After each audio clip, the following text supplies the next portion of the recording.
王样突然打开城之内的盖卡，一个锁链飞镖，一个抓到，一个俩丢，精灵剑士瞬间多500点攻击力，变成1900超无敌，立刻反杀对手。精灵剑士从此又多了一个高光时刻。但是很奇怪哦，正常来说，刚刚动画展示的锁链飞镖上面有写就是10卡的效果，明明有将攻击怪兽转成手背的能力，但是没有发动啊，因为碧影手背力超高他有3000点，转成手背他根本不会死啊，一个惨遭破坏啊，剧情要你死。游戏一个口误，想怎么讲怎么解释就解释，给我删除卡片效果。我操！联合击破碧影，然后这个时候海马社长也有戏份哦，明明是个卡牌动漫，却一直想要表演近身格斗，直接表演个夺枪术用卡牌直接掐住，让你的子弹射不出去，等于他表演多棒同样意思啊。所以10几年前法官就看过这个游戏王嘛，对不对？说你遇到坏人不用怕啦，你可以多棒啊，对不对？躲啊！多棒！你知道以前的决斗盘啊，各种训练臂力各种战斗陀螺，各种溜溜球，各种转动轮盘，然后再投掷，打个牌好像在健身一样。而且海马开发的决斗盘根本又变了一个全新的规则，你知道吗？它的决斗盘只能放一个怪兽嘛，如果你想出新的怪，你就把原本的这张怪兽卡拿下来而且那个时候游戏王变成单挑游戏各种怪兽1对1，然后到那个海马跳楼那边，这个前期的决斗盘又做得更精致了嘛，都不用拿牌，对不对？然后手牌的牌直接变成纸牌屋，出现在玩家的周围。那么这个上一集讲到各种盖亚冲上城堡嘛，对不对？然后开始表演那个火影的压垮谈判术，对不对？然后城堡砸下来，怪兽全部死光，贝卡斯派的肌肉脑死去，然后终于遇上了这个海马社长他想直接去找前期的大反派算账，就是贝卡斯，他直接想去就去这个都不用收集星星碎片，是不是？这个城之内就跳出来说，打得那么辛苦啊，你想走后门是不是？那你前面那个弟弟归平还各种过来偷碎片嘛，对不对？那你现在就要自己过去打王，是不是？这个城之内非常不服就是要你海马社长下来跟我对打。于是这场决斗我们就见识到这个前期的决斗盘有多么奇葩嘛。海马社长这边一出场，第一只怪兽召唤出这个纯爱牛头人攻击力非常高。城之内这边也召唤出一个什么蜥蜴龙结果马上这个头被剁下来非常惨。城之内这边明明攻击力不够还是要打过去因为这个理智线已经断了。这个时候海马社长说，因为你没有招怪，我直接怕死掉，直接空过。城之内继续召唤出火焰剑士开送接下来就轮到海马社长了，融合出半人马形态的纯爱牛头人。但是这边城之内还是不管你，城之内一直叫怪出来送结果他送了这个3、4波，这个生命值都还没归零所以你看那个前期嘛，很多招一堆怪，然后自以为要赢了，然后各种被回杀，对不对？城之内一开始跟董雀武对打，造3只，对不对？然后结果死得越快，各种摔倒。刚刚那个盖亚撞城堡也是一口气那个压垮谈判术，怪兽全死光，对不对？所以说你造越多怪，前面这个死越快这个游戏王的前期定律你不能造太多怪的。这个时候城之内终于被骂醒了，下个回合直接召唤出真红影黑龙，终于干掉社长的第一只怪兽你送了那么多次终于杀掉我第一只了嘛。这个海马社长表示老子那个手上的青眼白狼要等你很久了啦。使用一发毁灭的爆裂疾风弹，终于结束了这场闹剧但是其实海马社长是想要通过这场决斗来劝退主角团，因为他知道贝卡斯的决斗是多么的夸张你知道贝卡斯本人他一张牌都没有出，面对他的对手盗贼基斯，贝卡斯直接拿起手抄本，在那边写下之后可能要采取的战术然后就叫一个这个场上的一个小朋友根本就不会打牌那直接上来打上决斗是怎么样？因为他有千年眼嘛，各种透视能力，对不对？基斯的想法跟我被看光。海马社长虽然没有收集到10颗的星星碎片，但是他要直接这样进去贝卡斯城也是很合理的嘛，因为他有免费的弟弟当做门票，他的欧豆豆归平已经被关押在里面。那么一到早上，城之内呢就与主角团一行人走散了，因为他要嘘嘘的时候直接被抓到被拖到有一堆死人骨头的洞穴里面，要来展开决斗。盗贼机师的小弟们陆续登场，其中有一个长得很像鬼的鬼舞种进行决斗，这是要来帮城之内收集星星的吗？那么这场决斗一开始，盗贼机师就各种开始指点帮他想好了一个必胜的战术，那就是前期疯狂送头的战术。原本这个环境场地就很适合打出不死族的怪兽，因为有场地加成嘛，对不对？基斯就各种指点说，你不准出这张牌，你不能出鬼牌，中配把不死族直接称作为鬼牌你要出那个最左边的你不能出不死族，就把一个不是不死族的小杂鱼拿来送头嘛结果轮到城之内的回合，召唤出尤瓦卡斧王，各种开剁基斯又继续指挥，又派出杂鱼送头，城之内也召唤出火焰剑士，也是各种开剁嘛。轮到鬼谷种回合，抽到了一张动画神卡，这个时候他终于理解为什么基斯要一直教他把把怪拿去送头啦，因为他要发动的这张卡叫做活死人的呼声。这张卡在前期的效果还是个魔法卡，它可以将自己被打倒的怪兽全部复活，变成不死族，变成僵尸啊！再因为这个场地对不死族的攻击力有加成啊，直接攻击刀斧怪。因为这些复活成为不死族的怪兽们拥有了无限复活的能力啊，各种绘图转身，而且被打倒后复活还会增加10%的攻击力，所以我打不过我就继续撞你，撞到攻击力超过你的怪兽。所以城之内的招牌虎王一个死去啊！但这个时候他还保有火焰剑士哦，鬼谷种明明可以顺便处理的使用这个绘图转身的战术，打不过就复活，然后增加攻击力，再把你破坏。那如果我是城之内，下回合我就把火焰剑士转手背就好啦，我就可以不给你打伤害嘛，对不对？但是这个时候城之内他并没有那么聪明哦，因为他接下来又玩起他的老套路啊，又想抽到时间魔术师，又想要靠赛。这个时候连编剧都知道说，怎么可能给你每一次都靠赛，对不对？好，所以这次就转到骷髅头，怪兽全部死去，自扣生命值。那个时候城之内自己甚至还不知道时间魔术师失败的副作用哦，还是基斯在一旁解说。但是你在这么暗的洞窟还戴墨镜，还是很不合理啊。那么之前有观众说啊，这个时间魔术师在原作中是魔法卡嘛，对不对？所以城之内又可以盖牌喽，怪兽卡盖牌啊，绝对不是通招2次，开启手背拖回合战术，看你怎么跟我斗。那么鬼谷种也要亮出他的王牌，那就是一个南瓜头，可以各种增强不死族，每个怪后面各插一根管子，各种提升攻击力，打的城之内只能疯狂手背嘛。这场决斗刚开始的时候哦，盗贼祭司其实有帮鬼谷种来强化他的牌组，其实人还不错，帮他研究出无限僵尸复活流战术，但是还差最后一块拼图，因为城之内你只要手背拖回合，对方还是赢不了嘛，所以鬼谷种接下来必须得抽到手背封印这张卡，这个必胜的战术才能彻底的执行。这个时候虽然主角团们也已经赶到现场，但是呢，鬼谷种这边也已经抽到了手背封印，直接盖在台面上啊，因为这个时候手背封印还是陷阱卡，但是动画组这边又化成了魔法卡。为什么要画成陷阱卡？因为这样才可以等一个回合，好让城之内翻盘嘛。主角团都到了，城之内也抽到了最后的王牌真红眼黑龙，终于把南瓜头给处理掉了。僵尸怪兽们的攻击力也有所下降，不过这样的城之内还是没办法赢下这场决斗，因为僵尸怪兽们的攻击力早就超越了真红眼的攻击力，所以下回合真红眼马上也被击杀掉，而且城之内也没办法再使用手背拖回合的战术，因为手背封印已经被盖在场上了嘛。那么接下来城之内要赢，只好使出全新的战术哦。那这个时候游戏一定要来场外指导一下，你还有一张可以反败的卡，没错，城之内的下一抽就是右手换盾，左手换剑啊。这张魔法卡我每次都会念错，都会念成左手换盾嘛。那这张牌的效果就是让全场的攻守数值直接调换过来，场上的僵尸怪兽们攻击力被堆叠的很高，没错，但是他们没有任何的手背力，也就是这个时候他们的攻击力只会是0，这个时候随便造个怪都能打赢啊，只要你手背力不是0的话。于是城之内召唤出打牌界的尼克星，原本攻击力只有700点的尼克星，因为调换攻守数值，攻击力来到1000点，一拳暴打僵尸，生命值直接归0。虽然说打赢了决斗，但是对方还是各种不讲武德啊，星星你不知道有没有拿到就算了，还用大石头将主角团一行人堵住，各种出不去嘛。然后这个时候末凉的千年轮马上来带路啊，功能性十足。接下来就轮到光头兄弟的登场，各种花拳绣腿，我是没想到地底下还有这么豪华的决斗场地，这你敢相信？这个时候游戏也召唤出王样登场，准备开始2v2的对决。这场决斗你除了要打败那2兄弟，你还要猜他身后的那2扇门，猜对门才会打开，你才可以离开这里啊。那后面这一段会很经典哦。开场呢，迷宫兄弟召唤出迷宫壁，没错，决斗场地开始发生变化，又是全新的规则，开始长出墙壁，各种迷宫战斗场。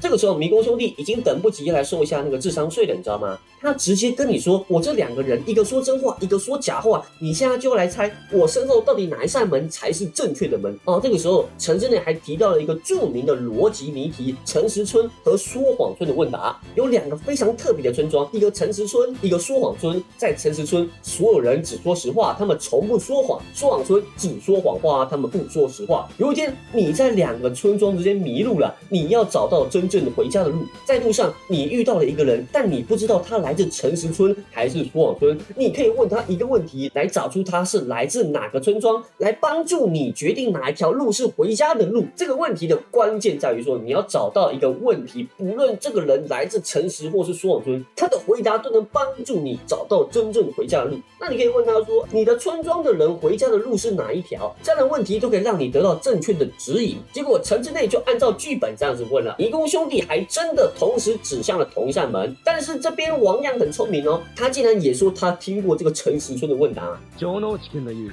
正直村のクイズなら俺も知っている。だが、それと今の状況を結びつけるのは危険だってことさ。所以这个3000年前之后这个问答了嘛，连法老王都听过啊，这个问题太出名了。法老王就直接说出这个问题的盲点啊，如果你两个都说谎了怎么办？你看迷宫兄弟那副嘴脸跟我拽样，我不但要打赢决斗，我还要猜门猜对才能离开。意思是说，按照正常方法，猜门不可能猜中啊，所以出这种问题就是来搞你的嘛。王样这边不纠结这个问题啊，反正老子就是要先打牌啊，召唤出老鼠，再根据这个迷宫规则下，最多可以前进怪兽等级以内的格子，是新怪最多就是可以前进4格。结果这边迷宫兄弟即将使出非常 bug 的战术哦，使用魔法卡融合，让迷宫壁变成一个不讲武德的怪兽啊，然后开始表演各种穿墙术、各种壁咚对手啊，我直接用影子沿着墙壁飞到前面来打你，比那个火影忍者里面那个影子模仿术还屌，你知道吗？距离超远，要可以直接扁人了。然后王样的老鼠就惨遭破坏了嘛。主角团这个时候就说，你可以直接飞过来扁我，但我打你却要用走的，而且这个迷宫不知道要走多久才会跟对手的怪兽相遇啊。虽然说这个壁咚战术很强，但是也不是没有应对的方法。おい、てめえら汚ねえぞ。何かよ。これは否こと。オールシャドウが移動したのはマスにあらず壁だ。しかり、壁にマスなど存在しない。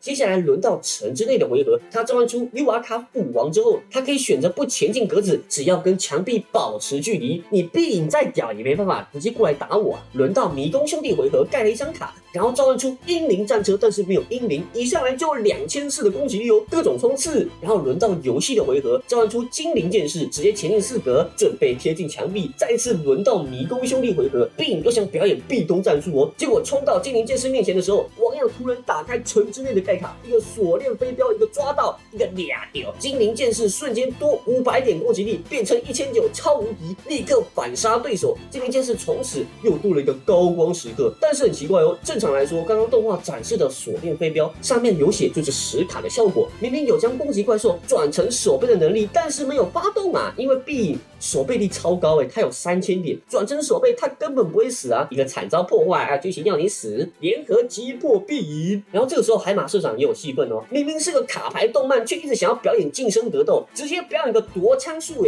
用卡牌直接掐住，让你的子弹射不出去，等于他表演多棒同样意思啊。所以10几年前法官就看过这个游戏王嘛，对不对？说你遇到坏人不用怕啦，你可以多棒啊，对不对？躲啊！我多棒多棒多棒！原本是那个保镖要抓海马去见贝卡斯，结果变成海马做的保镖去见贝卡斯啊，各种反转嘛。那继续回到主角团这边，城之内召唤出火焰剑士，虽然这个时候他有5颗星，但是也可以只前进4格，然后再将刚刚用很爽的锁链飞镖变成装备卡，转移到刀斧怪身上，攻击力再度提升。原本这个攻击力提升效果已经是用在精灵剑士身上啊，现在又可以突然转移哦，果然是动画可以这样演啊。那你攻击力已经比精灵剑士高了，但是你还站他后面，不是很奇怪吗？轮到迷宫兄弟回合，战车开始疯狂冲刺，游戏也召唤出王牌怪兽黑魔岛，前进5格开始打头阵啊！法师居然站得比战士还要前面啊！轮到迷宫兄弟回合，发动迷宫变化的装备卡，墙壁开始各种突变，开始打乱你的阵型。于是城之内和游戏的怪兽们分开了。轮到城之内回合，想要掉头与游戏的怪兽汇合嘛？结果迷宫兄弟马上发动盖卡地雷蜘蛛，城之内的刀斧怪马上被活捉一个死去。接着战车各种冲刺，再盖上一张卡，突然发现你这个战车居然是个融合怪兽啊！迷宫兄弟各种通招融合怪兽是不是抓到？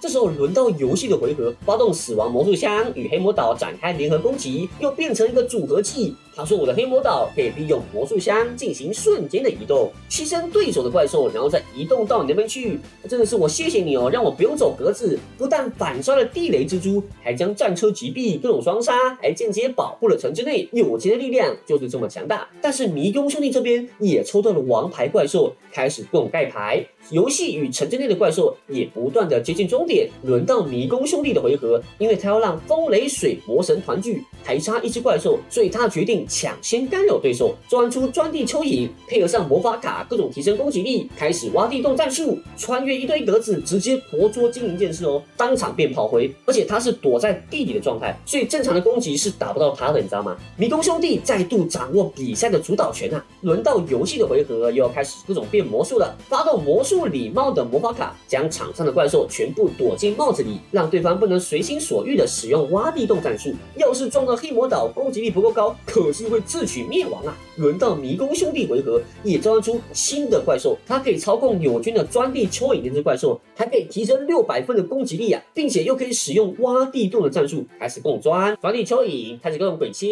第一次当然都不会被打中嘛，对不对？但是下次要从4顶帽子中挑2只打就很容易了。正当游戏开始担心的时候，轮到城之内的回合又开始表演忍术了，使用全新的魔法卡，除了提升炎之剑士700点的攻击力之外，原本应该是要靠近对手才能攻击的，没想到却现场表演起火遁忍术哦，共龙火之术，共好火球之术，直接烧死那只钻地蚯蚓啊！因为他刚刚从帽子里面冲出来嘛，对不对？所以我直接往帽子里面使用火遁，当场火烤，非常合理啊！城之内在这场决斗中的表现也是相当出色，但这一切只是迷宫兄弟的娱乐时间而已，因为他即将召唤出全新的王牌怪兽风雷水魔神，终于齐聚一堂，3只怪兽站在一起充当门神。轮到游戏回合，简单覆盖2张卡后结束回合。这边迷宫兄弟场上的魔神是可以攻击迷宫内任何位置的怪兽哦，但是对方却只能慢慢走过来打你，然后使用雷魔神的部件直接远距离攻击火焰剑士，游戏立刻打开盖卡，神圣卫星反射力量将攻击反弹回去。这边风魔神也发动它的效果，一回合1次无效化对手的攻击，超强。但是有另一只怪隔太远了，好像没办法保护到耶，直接当场被破坏。这个保护效果还要保护一半的哦，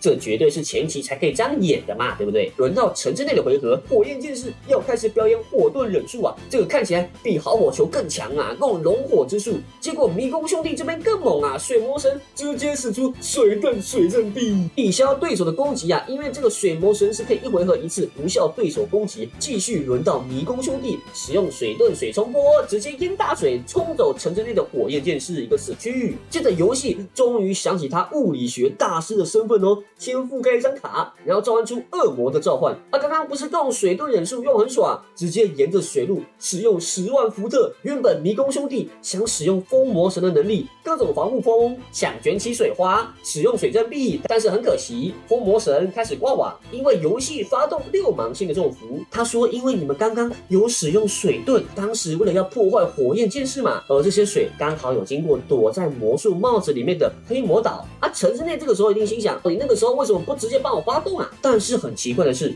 那个时候明明是水魔神的攻击，但是6芒星的咒符却套在风魔神身上，不是很奇怪吗？迷宫兄弟刚刚要耍帅，要用水遁，结果现在超危险，因为马上就是一个魔降雷，结果水魔神一个被击破啊，下半身马上变不见，但是却可以漂浮在空中啊。接着轮到迷宫兄弟发动解除陷阱的魔法卡，将6芒星的咒符效果解除。再次轮到城之内的回合，直接召唤出王牌怪兽真红眼黑龙，然后把游戏覆盖在场上的魔法卡融合直接拿过来使用啊。融合召唤出最终王牌黑恶魔龙，就是真红眼黑龙加上恶魔召唤的合体。但是在这个迷宫环境下，你也不能飞过去打对手啊，只好原地发呆，开始挂网。轮到迷宫兄弟回合，发动传说中的终极魔法卡力量，将对手生命值的1半全部加到自身怪兽的攻击力身上，攻击力一个飙升哦。然后迷宫兄弟说，如果下个回合风雷魔神要是合体的话，就会产生无法想象的破坏力。那你干嘛不现在赶快合体，打过去搞不好就赢了嘛，对不对？没关系，要给主角机会。轮到游戏回合，直接让黑魔岛从魔术帽子里钻出，前进6格，直接走到风雷魔神面前，再发动魔法卡死者出生，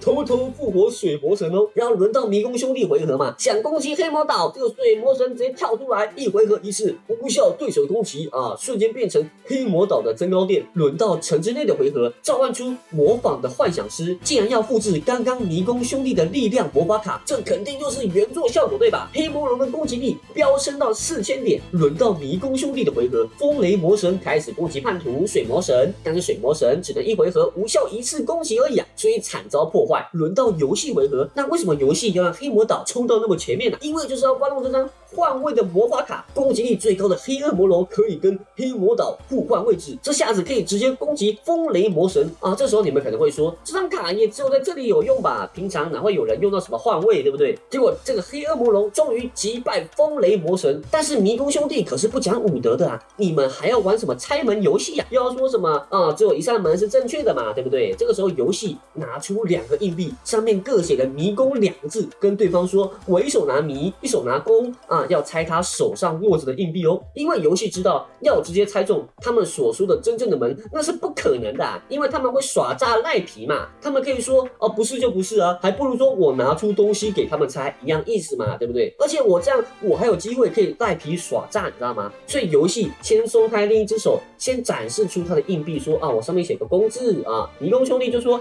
哦，那你另一只握着的手就是迷了嘛，对不对？那我只要说正确的门是宫门就好啦，你们还是无法通过啊，爽啊！结果游戏这边就掏出另一只手，我上面也是写的弓字，所以游戏王教会了我们要对付赖皮，你只能比他更赖皮。手に残したコインには名の文字はなく、片面だけに9の字が書かれていた。最初のコインには名と9の文字を書いておいたけどな。